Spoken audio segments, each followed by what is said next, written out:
Hi friends, அஸ்ஸலாமு அலைக்கும். இன்றைக்கி இந்த வீடியோவில் என்ன பார்க்க போகிறேன்னா, இன்றைக்கி நான் வெங்காயத்தால் முட்டை பொரியல் தான் செய்ய போகிறேன். வாங்க வீடியோக்குள்ளே போய் பார்த்துடலாம். நான் நேற்று சந்தைக்கு போயிருந்தேன். அப்போ ஃப்ரெஷ்ஷாக எனக்கு வெங்காயத்தால் கிடச்சிது. ரொம்ப நாள் கழித்து நான் முட்டை பொரியல் செய்ய போகிறேன். எனக்கு ரொம்ப பிடிக்கும்.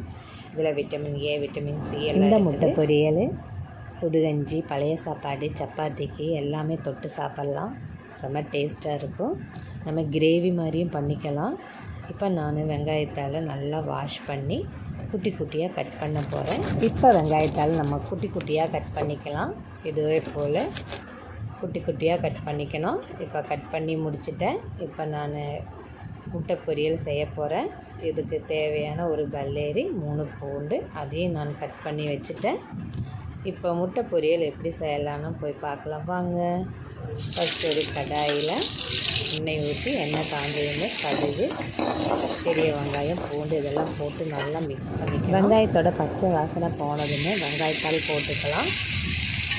வெங்காயத்தால் போட்டதும் மஞ்சப்பொடி, மிளகாப்பொடி, உப்பு இதெல்லாம் சேர்த்து நல்லா மிக்ஸ் பண்ணிக்கணும். மிக்ஸ் பண்ணினதுமே ஒரு கிளாஸ் தண்ணி ஊற்றி இந்த வெங்காயத்தால் நல்லா வேக வச்சிடணும்.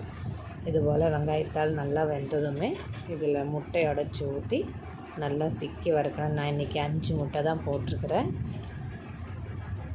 முட்டையை ஊற்றி கொஞ்சம் நேரம் வச்சதுமே அப்படியே சிக்கி நல்லா வறுத்துக்கணும்.